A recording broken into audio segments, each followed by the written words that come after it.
ध्यान की सारी प्रक्रियाएं आपको वर्तमान में लाने के लिए बनी होती हैं। अक्सर लोग ध्यान करने से पहले यह जानना चाहते हैं कि ध्यान करने से उन्हें क्या हासिल होगा, मतलब कि ध्यान का परिणाम क्या होता है। यह गौर करने की बात है कि यह सवाल जो उसके मन में उठ रहा है, यह भविष्य की चिंता का ही रूप है, क्योंकि ध्यान तो अभी करना होता है, लेकिन उसका परिणाम हमेशा भविष्य में मिलता है। और इसी तरह हमारा मन कहीं न कहीं या अतीत की चिंताओं में घिरा रहता है, और ध्यान हमारे मन और मस्तिष्क को भविष्य और अतीत से खींचकर वर्तमान में लेकर आता है। और जब हमारा मन एक बार वर्तमान का मजा चख लेता है तो उसे वास्तविक आनंद का अनुभव होता है। एक इंसान की पूरी जिंदगी अगर 2 शब्दों में समाहित की जाए तो 2 शब्द होंगे, सुख और दुख। यह सुख और दुख मिलकर एक ऐसा चक्र बनाते हैं, एक ऐसा गोला, एक ऐसा पहिया बनाते हैं कि इंसान जिंदगी भर उसी पहिए में गोल गोल घूमता रहता है, और उसी गोले में चलते चलते कभी वह दुख को पार करके सुख में पहुंच जाता है,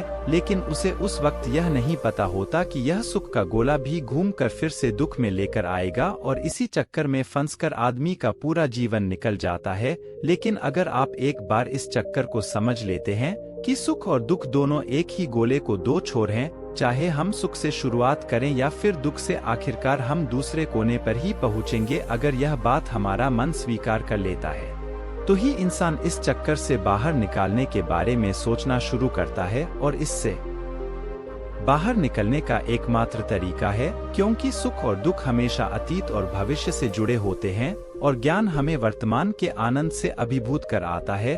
आज की जो मैं आपको कहानी सुनाने वाला हूँ, आपको सुख और दुख के चक्कर से निकलकर वर्तमान के आनंद की एक झलक प्रदान करेगी। इससे पहले कि आप इस कहानी में खो जाओ, इससे पहले चैनल को सब्सक्राइब जरूर कर ले। एक बार की बात है, एक नौजवान युवक बुद्ध के पास आता है और उनसे कहता है कि हे बुद्ध, क्या आप मेरे एक सवाल का जवाब देंगे? बुद्ध ने मुस्कुराते हुए कहा कि पूछो, क्या पूछना है। इसके बाद उस युवक ने कहा कि हे बुद्ध, मेरी उम्र अभी बहुत ज्यादा है, लेकिन मैं बहुत परेशान रहता हूँ, बहुत दुखी रहता हूँ। मैं आपसे यह जानना चाहता हूँ कि मेरे जीवन में अभी से इतने दुख है, मेरी जिंदगी तो अभी बहुत बाकी है, क्या मेरे जीवन में दुख बढ़ते ही रहेंगे? इस से छुटकारा पाने का कोई रास्ता नहीं है। यह सुनकर बुद्ध कहते हैं कि कहाँ है तुम्हारे दुख, मुझे तो दिखाई नहीं दे रहे। यह सुनकर वह युवक कहता है कि हे बुद्ध, दुख तो मेरे अंदर है, मेरे भीतर है, वह आपको कैसे दिखाई देंगे? यह सुनकर बुद्ध उस युवक से पूछते हैं कि क्या तुम्हें अपने दुख दिखाई देते हैं? वह युवक कहता है कि हे बुद्ध, मैं अपने दुखों को भली भांति देख पा रहा हूँ। तब बुद्ध ने पूछा कि इन दुखों का मूल क्या है? बुद्ध में और उसे युवक में चर्चा चल ही रही होती है कि तभी एक भिक्षु दौड़कर वहाँ पर आता है। वह भिक्षु तथागत बुद्ध के कान में कुछ कहता है। इसके बाद बुद्ध उसे युवक से कहते हैं कि चलो, आज मैं तुम्हें जीवन का सत्य दिखाने के लिए एक जगह पर लेकर चलता हूँ। वहाँ पर तुम्हें कुछ भी नहीं बोलना है, चुपचाप सारी बातें सुनते रहना। इसके बाद तुम्हें अपने सारे प्रश्नों के उत्तर खुद ही मिल जाएंगे। यह कहकर वह युवक गौतम बुद्ध के पीछे पीछे चलने लगता है। कुछ दूर चलने के बाद गौतम बुद्ध एक घर में प्रवेश करते हैं। घर में प्रवेश करने के बाद वह युवक और तथागत बुद्ध देखते हैं कि वहाँ पर बहुत सारे लोग इकट्ठे हो रखे हैं, और बीच में चारपाई पर एक वृद्ध आदमी लेटा हुआ है। बुद्ध को देखते ही सभी लोगों ने उनके लिए राह बनाई और बुद्ध उसे आदमी के पास वही उसके चारपाई पर जाकर बैठ जाते हैं। वह युवक भी पास में ही बैठ जाता है। इसके बाद वह वृद्ध आदमी जो चारपाई पर लेटा हुआ था कहना शुरू करता है कि हे बुद्ध, मैं नहीं जानता कि मेरे जीवन में कितनी सांस और बची है। पता नहीं, किसी भी वक्त मुझे भगवान के घर से बुलावा आ जाए। हे बुद्ध, मैं मरने से पहले अपने कुछ सवालों के जवाब आपसे जानना चाहता हूँ। मुझे पता है कि उन सवालों के जवाब आप ही मुझे दे सकते हैं, इसीलिए मैंने आपको यहाँ पर बुलाया है। इसके बाद उस वृद्ध आदमी ने कहना शुरू किया कि हे बुद्ध, अपने आखिरी वक्त में मुझे अपने बचपन के दिन बहुत याद आ रहे हैं। अपने बचपन के दिनों को याद करता हूँ और सोचता हूँ कि वह भी क्या दिन थे, ना कुछ पाने के फिक्र, ना कुछ खोने का गम। बचपन के उन दोनों को याद करके मेरी आंखों में आंसू आ जाते हैं। मुझे लगता है कि कितनी आजादी थी उस समय, मेरा मन कितना खुला हुआ था। मन में कुछ भी पाने की इच्छा नहीं थी। जिस भी खेल में लग जाते थे, इस खेल में पूरे दिन लगे रहते थे। लेकिन कुछ समय बाद जैसे जैसे मैं बड़ा होने लगा, वैसे वैसे लोग मुझे जिंदगी की दौड़ में आगे निकलने के लिए कहने लगे। मेरे पिता अक्सर मुझसे कहा करते थे कि तुम पढ़ाई में अपने भाई जैसे क्यों नहीं हो तुम, दूसरे लोगों से पीछे क्यों रहते हो। यह सब सुन सुनकर मेरा मन बहुत बेचैन रहने लगा। लोग मुझे बहुत ताने देते थे क्योंकि ना तो मैं खेल में अच्छा था और ना ही पढ़ाई में अच्छा था। सब लोग मुझे किसी और की तरह बनने के लिए कहते थे, मुझे किसी और की तरह बनने के लिए कहते थे और उनके तानों से तंग आकर मैंने जीवन में कुछ हासिल करने का निश्चय किया। मैंने अपने आप से वादा किया कि मैं भी अपने भाई की तरह कामयाब इंसान बनकर रहूंगा और इसके लिए मैं दिन रात मेहनत करने में लग गया। शुरुआत में बहुत मुश्किल आए, बहुत निराशा हाथ लगी, लेकिन मैंने हार नहीं मानी। मैंने खुद अपना व्यापार खड़ा कर लिया। उसके बाद मुझे कुछ पाने का एहसास हुआ। मुझे बहुत खुशी हुई क्योंकि जो लोग मुझे ताने देते थे वही लोग अब मेरे आगे पीछे घूमने लगे थे। कुछ वक्त बाद एक रईस बेटी के साथ मेरी शादी हो गई और उसके बाद मुझे लग रहा था जैसे मेरा जीवन स्वर्ग बन गया हो। कुछ साल बाद मुझे 2 बेटे प्राप्त हुए, दोनों बहुत ही सुंदर और हष्ट-पुष्ट थे। अब मेरा मन मेरे बच्चों के लिए कुछ करने को उत्सुक हो गया। मैं और भी ज्यादा धन कमाने में लग गया और जल्द ही मैं अपने नगर का सबसे बड़ा व्यापारी बन गया। सब कुछ अच्छा चल रहा था, लेकिन अनहोनी को कौन डाल सकता है। एक दिन अचानक मेरी पत्नी मुझे छोड़कर चली बसी। इससे मुझे बहुत गहरा घाट पहुंचा। मैं कई दिनों तक अपने घर से बाहर नहीं निकला। मेरे बेटे मुझे हिम्मत देते थे कि पिताजी माताजी तो नहीं रही और जो हो चुका वह वापस नहीं आ सकता, लेकिन हम दोनों भाई आपका हमेशा साथ देंगे, आपकी हमेशा सेवा करेंगे। आपको किसी बात की कोई चिंता करने की आवश्यकता नहीं है। और धीरे धीरे मैं भी अपने मन को समझ लिया कि अब तो मुझे अपनी प्रिय पत्नी के बिना ही जीना पड़ेगा। इसलिए मैंने अपना मन अपने बेटों के साथ जोड़ लिया। उनकी खुशी में ही मुझे खुशी होती थी, उनके दुख में ही मुझे दुख होता था। इसके बाद उस वृद्ध आदमी ने कहा कि है बुद्ध, इस जीवन चक्र में अक्सर मुझे महसूस होता था कि आखिर जीवन क्या है, जीवन को उसके गहराइयों में कैसे जाना जाए, यह कैसे जाना जाए कि मैं कौन हूँ और मैं इस दुनिया में क्या करने के लिए आया हूँ। ऐसे तमाम सवाल मेरे मन में उठते रहते थे। और मुझे आपके बारे में भी पता चला कि बुद्ध ऐसी ध्यान की प्रणालियों बताते हैं जिससे जीवन का मतलब समझा जा सकता है, लेकिन मैं हमेशा सारी परेशानियों को दूर कर देता हूँ। उसके बाद ध्यान में अपना पूरा मन लगाऊंगा और यही सोचते सोचते मैं कभी ध्यान नहीं कर पाता था। धीरे धीरे वक्त बीता रहा था। आखिर में उम्र डालने के बाद मैं बीमार पड़ गया। वैसे मेरे जीवन में कोई कमी नहीं रही। मेरे बेटों ने मेरा अच्छा साथ दिया। मैंने जीवन में बहुत कुछ हासिल भी किया, लेकिन अब मैं अपने जीवन में अगर पीछे मुड़कर देख तो मुझे एहसास होता है कि मेरे बचपन के दिन ही सबसे प्यारे दिन थे।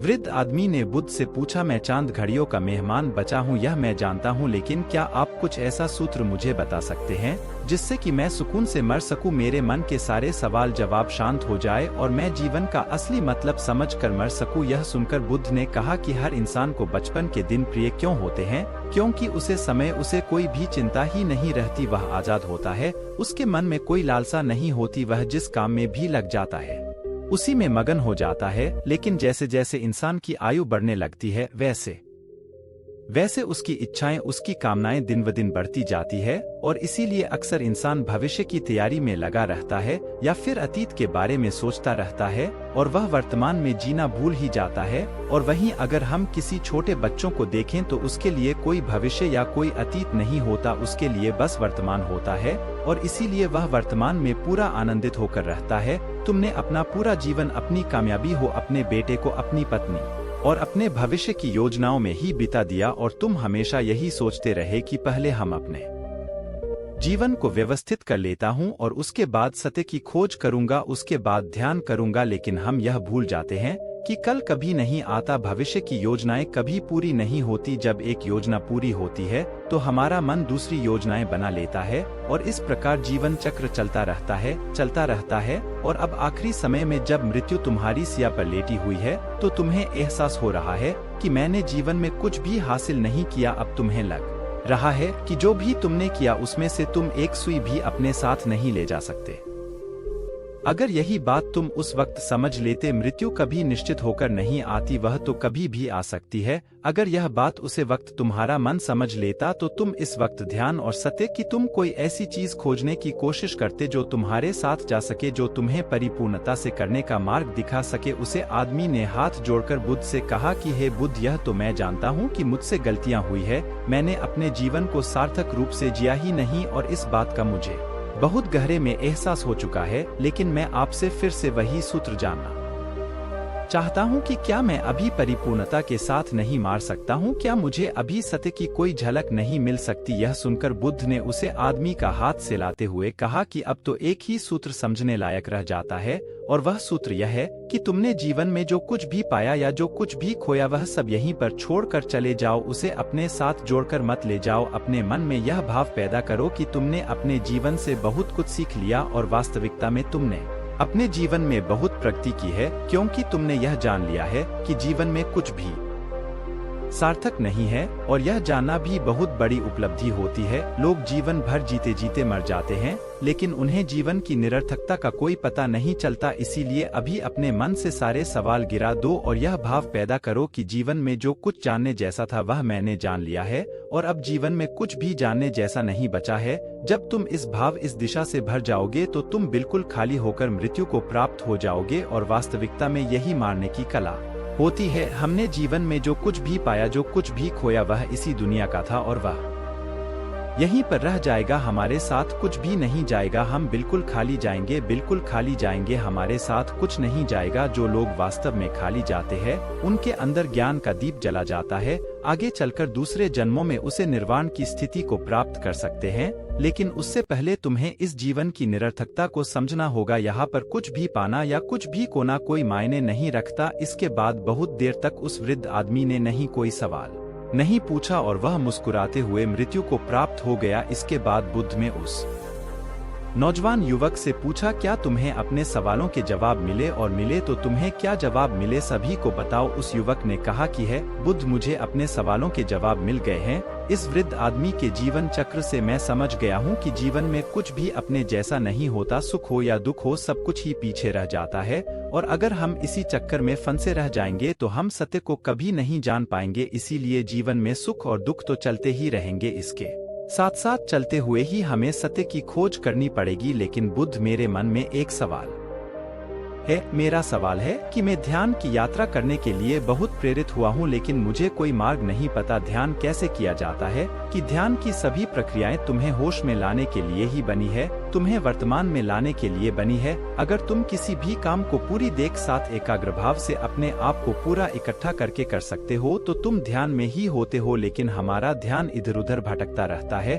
अपना काम को करते करते वर्तमान में रहने के लिए मैं तुम्हें एक छोटी सी विधि बताता हूँ, जिसके जरिए तुम अपना काम भी कर सकते हो और ध्यान को भी समझ सकते। जब भी तुम चलते फिरते हो, उठते बैठते, सिर्फ अपनी सांसों पर ध्यान लगाना सीखी। सांस किस नक से आ रही है, किस नक से जा रही है, नक के कौन से कोने से टकरा रही है, सिर्फ तुम उसके साक्षी भरो, जो सिर्फ उसको देखते रहो। कुछ भी काम कर रहे हो, चल रहे हो, खा रहे हो, सिर्फ अपनी सांस पर ध्यान लगाओ, और यह करते वक्त तुम्हारा मन तुम्हें इधर उधर ले लाएगा, लेकिन उसके बाद तुम्हें फिर से होश आएगा कि तुम्हें अपनी सांसों पर ध्यान लगाना है, और तुम्हारा ध्यान फिर से सांसों पर टिक जाएगा।